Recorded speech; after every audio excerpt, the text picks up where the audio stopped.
For more on this, let's welcome in, he's not going to be happy, former Atleti player Luis Garcia is with us. Luis, what a game. Yes, Danny, was a fantastic game. Really exciting. Both sides play very well, we have to say it like this. But in the end, it was Real Madrid who decided the most, or at least arrived to the last part of the game with more strength. You could see that the Atletico Madrid players ran out of legs after maybe 75, 80 minutes. But to be honest, so if you can manage to score 3 goals against Real Madrid, the only thing that you have to be sure is to concede more. And it was only 5 minutes away from winning the game. And Atletico Madrid got exposed, got open. Jimenez arrived very late against Vinicius. You know, that he's sharp and he's quick, and open spaces, you know, is very dangerous. And you concede that 3rd goal. So I think that overall, Real Madrid deserved to win tonight. And well, we'll see what happened on the weekend, because definitely you could see the game was very exhausting for all the players. A lot of players ended up with cramps, with a lot of soreness on the legs. So we'll see how it goes in the final. Luis, who caught the eye for Real Madrid today? Who impressed you? Well, I think that today, once again, Rudiger made a fantastic game. He was so solid. He managed to score a goal, but also he made a fantastic, on the build-up, was helping very, very much the team with very good passes between the lines, so trying to find Bellingham sometimes, Valverde, and a couple of times Vinicius Junior over the head. And also Carvajal, impressive once again on the right side. It was quiet the first 45 minutes, knowing that Atletico Madrid was going to press very high. But in the last part, where the Real Madrid needed the most, he was the owner of that right side. Arriving in second line, we saw him putting one fantastic ball for Joselu in the 4th goal, but definitely was fantastic, just stopping Lino in the first half for Atletico Madrid and assisting in that 4th goal. And what was great, obviously, Luis, some people question this tournament, but you look at it, it was a great advert for Spanish football today.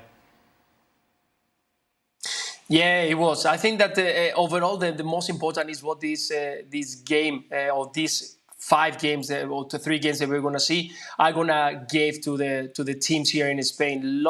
I heard a conversation, a chat between one of the owners in 2nd division teams here in Spain, where they receive the money that federation allows to have after the Supercup is made in Saudi Arabia. So it's very important, because at the end, all that money arrives to many, many teams that needed the plan the whole season, thanks to that money, and help the youth to continue growing and have better facilities. So I think we all know as a supporter that we will enjoy more having the Super Cup in Spain.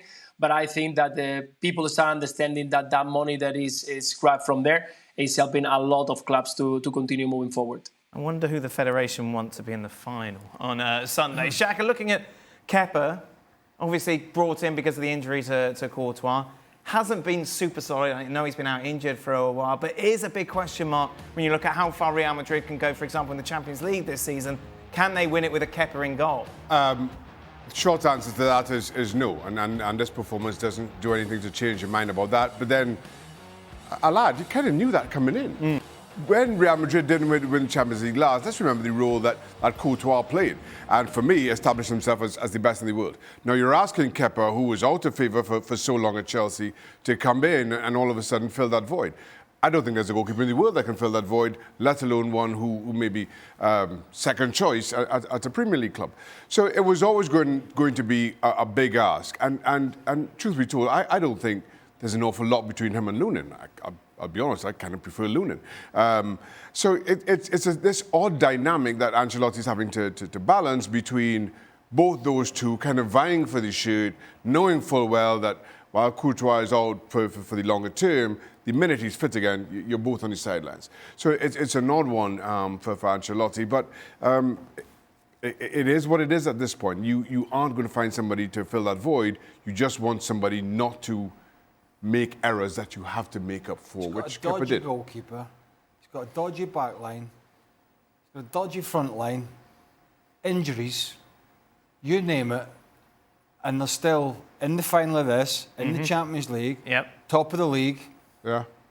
Yes, Bellingham has covered a lot of the tracks, for sure, but I think without his experience in Nous, running the club with all those problems, I don't think there's a doubt that they would be where they are.